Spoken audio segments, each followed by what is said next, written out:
नमस्कार मेरे YouTube के दोस्तों, स्वागत है आप सभी का एक बार फिर से स्कैरी स्टोरीज़ इन हिंदी में। आज हम आपके लिए जो स्टोरी लाए हैं वो सत्य घटना पर आधारित है, पर इसके नाम और जगहों के नाम बदल दिए गए हैं। तो चलिए बढ़ते हैं आज की कहानी की ओर। दिल्ली के बाहरी इलाके में स्थित विकास नगर अपनी साधारणता के बावजूद एक गहरा रहस्य छुपाए हुए है। दशकों से यहाँ की सड़कों पर एक अजीब सा सन्नाटा छाया रहता है, जैसे कि इस इलाके की हर चीज़ ने अपने अंदर कुछ दबा रखा हो। 2023 में जब विकास नगर में अजीब मौतें और लोगों के अचानक गायब हो जाने की घटनाएं तेज़ी से बढ़ने लगीं, तो इस छोटे से इलाके ने सबका ध्यान अपनी ओर खींचा। इन घटनाओं के पीछे एक खौफनाक सच्चाई छिपी थी, जिसे आज तक कोई नहीं देख सका था। रात के करीब 2:45 हुए थे। विकास नगर की संकरी और तंग गलियों में हर तरफ अंधेरा पसरा हुआ था। बिजली के खंभों पर लगी लाइट्स कई दिनों से बुझी पड़ी थीं और घरों के दरवाजे और खिड़कियां बंद थे। लक्ष्मी नाम की एक बुजुर्ग महिला, जो पास के मंदिर में हर रोज़ पूजा करने जाया करती थी, उस रात अचानक जाग गई। उसे कुछ अजीब महसूस हुआ, जैसे कोई भारी वजन उसकी छाती पर बैठा हो। उसे सांस लेने में दिक्कत होने लगी।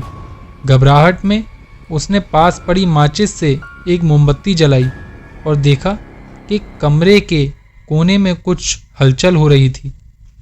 जैसे ही उसने वहां देखा, उसे एक परछाई दिखाई दी, अस्पष्ट और धुंधली।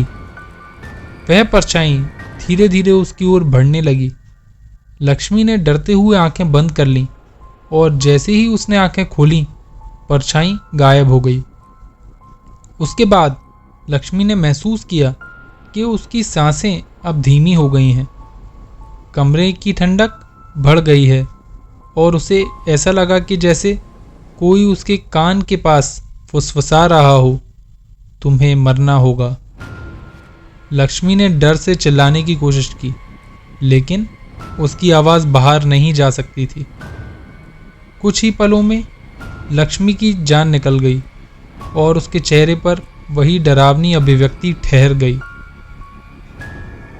लक्ष्मी की मौत की खबर पूरे इलाके में फैल गई। किसी ने इसे साधारण दिल का दौरा माना, तो किसी ने इसे विकास नगर के श्राप से जोड़कर देखा। यह खबर जब पत्रकार अयान शर्मा तक पहुंची, तो उसने फौरन इस घटना की तह तक जाने का निर्णय लिया।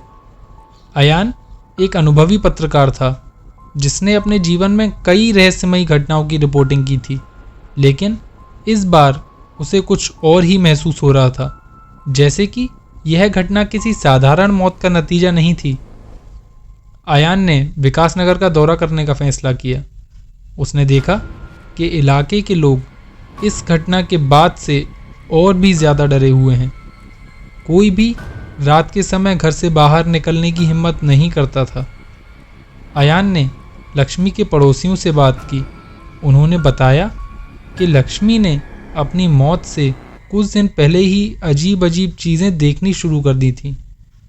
उसे एक बार लगा था कि उसके घर में कोई अदृश्य ताकत मौजूद है, जो उसे मारने की कोशिश कर रही थी।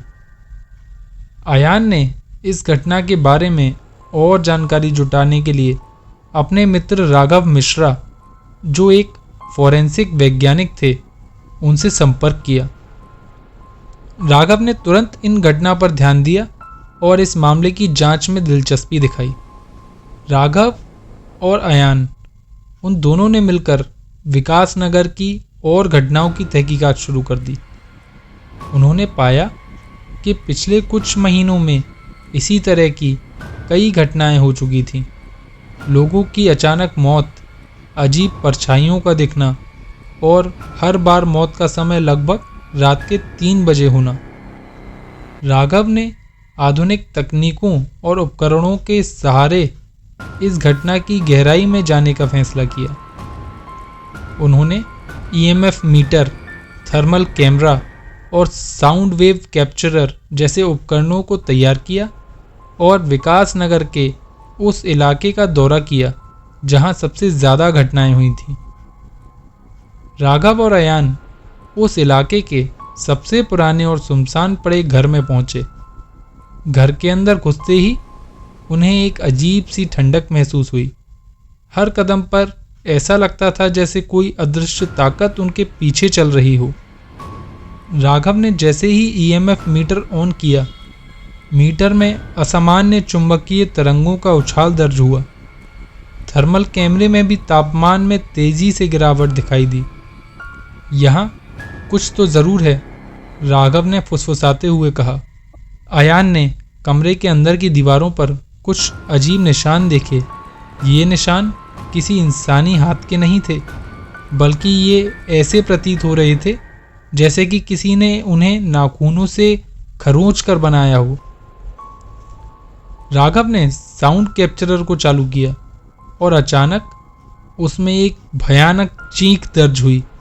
वह चीख इतनी तेज थी कि अयान और राघव दोनों के कानों में गूंजने लगी।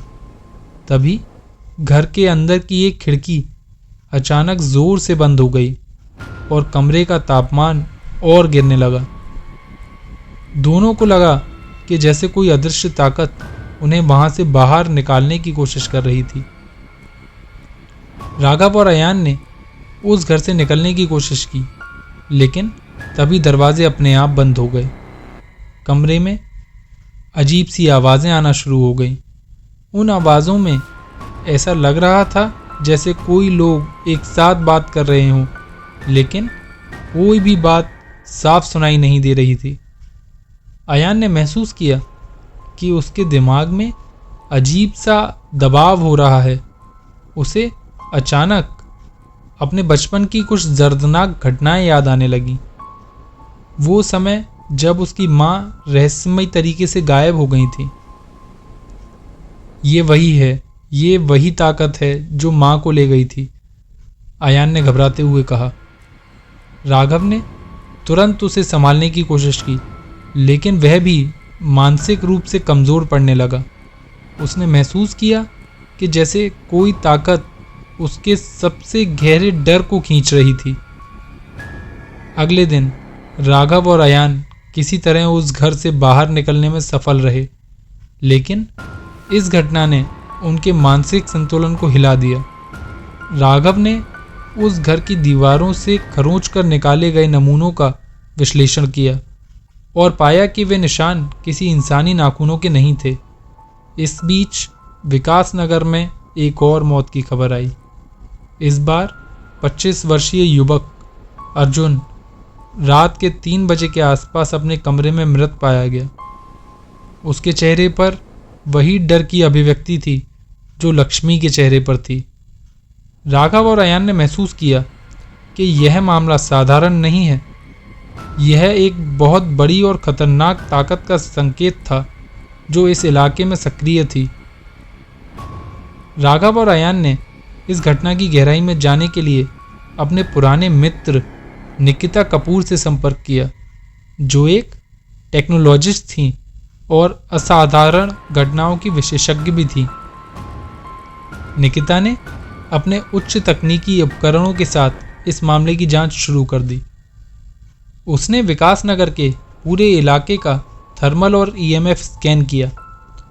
जैसे ही रात का समय हुआ, निकिता, राघव और अयान उन सभी ने उस पुराने घर के पास एक और जांच की। इस बार वे पूरी तैयारी के साथ आए थे। रात के 3 बजे कमरे का तापमान अचानक से गिरने लगा। ईएमएफ मीटर ने फिर से असामान्य तरंगें दर्ज की। तभी कमरे के बीचों बीच एक धुंधली आकृति उभरने लगी। इस बार वह आकृति पहले से भी ज़्यादा स्पष्ट थी। निकिता ने तुरंत थर्मल कैमरे से उसकी तस्वीर खींची, लेकिन जैसे ही वह आकृति कैमरे में कैद हुई, सभी उपकरण अचानक बंद हो गए।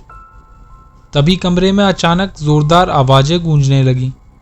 उन आवाज़ों में इंसानों की चीखें और फुसफुसाहटें शामिल थीं। राघव, अयान और निकिता अब समझ चुके थे कि वे किसी बहुत बड़े खतरे से टकरा गए हैं। यह कोई साधारण भूत प्रेत नहीं था, बल्कि कुछ और था, कुछ ऐसा जो इंसानों के दुख और पीड़ा से खींचा जाता था। वे समझ गए थे कि यह ताकत विकासनगर के इतिहास से जुड़ी थी, 1947 के विभाजन के समय हुए नरसंहार से।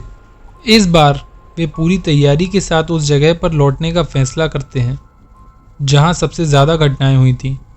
उन्होंने अपने साथ सभी सुरक्षा उपाय और उपकरण लिए और तैयार हो गए आखिरी टकराव के लिए। जैसे ही रात के 3 बजे कमरे में वही ठंडक और सन्नाटा फैल गया, तभी कमरे के बीचों बीच वही धुंधली आकृति फिर से उभरी, और इस बार वह अपने साथ और भी कई आकृतियां लेकर आई। ये आकृतियां इंसानी नहीं थीं, बल्कि अनियमित और अस्पष्ट थीं। राघव और उनकी टीम ने इस बार उस शक्ति के साथ सीधा संपर्क स्थापित करने की कोशिश की। उन्होंने साउंड कैप्चरर चालू किया और पूछा, तुम कौन हो? क्या तुम हमें सुन सकती हो? एक धीमी लेकिन ठंडी आवाज़ आई, हम वे हैं जिन्हें इतिहास ने भुला दिया। हम वो हैं जिन्हें कभी शांति नहीं मिली। आवाज़ें अयान के कानों में गूंजने लगीं और वह समझ गया कि यह आवाज़ें उन लोगों की थीं जो 1947 के विभाजन के समय मारे गए थे। तुमने हमें नहीं देखा, लेकिन हम हमेशा तुम्हारे साथ रहे हैं। हमारी पीड़ा, हमारा दुख तुम्हें नहीं छोड़ेगा। अचानक कमरे का तापमान और गिर गया और निकिता ने देखा कि थर्मल कैमरे में तापमान 0 से भी नीचे जा चुका था। यह वो नहीं है जो हमने सोचा था, राघव ने घबराते हुए कहा। ये इंसानी नहीं है, ये ऐसी ताकतें हैं जिन्हें हम समझ नहीं सकते। अंत में राघव और उसकी टीम ने यह समझा कि वे इन अदृश्य शक्तियों के सामने कुछ नहीं कर सकते। ये ताकतें इंसानों की दुख और पीड़ा से बनी थीं, और उनका मकसद केवल एक था, इंसानों को उनकी भावनात्मक पीड़ा में खींचना और उन्हें ख़त्म करना। अंत में राघव, अयान और निकिता ने विकासनगर को हमेशा के लिए छोड़ दिया। उन्होंने समझ लिया था कि यह ताकतें किसी के नियंत्रण में नहीं थीं और उनसे लड़ना असंभव था। लेकिन विकासनगर में मौतों का सिलसिला कभी नहीं रुका। वहाँ आज भी अजीब घटनाएं होती हैं। जो लोग वहाँ बसने की कोशिश करते हैं वो या तो अचानक गायब हो जाते हैं या फिर उनकी मौत रहस्यमय तरीके से हो जाती है। कहानी यहीं ख़त्म नहीं होती। यह तो बस एक शुरुआत है, एक ऐसी शुरुआत जहाँ विज्ञान और अज्ञात शक्तियों का टकराव होता है, जहाँ इंसानी समझ और तर्क को चुनौती मिलती है और अंत में केवल एक चीज़ बचती है, वो है अंतिम सन्नाटा।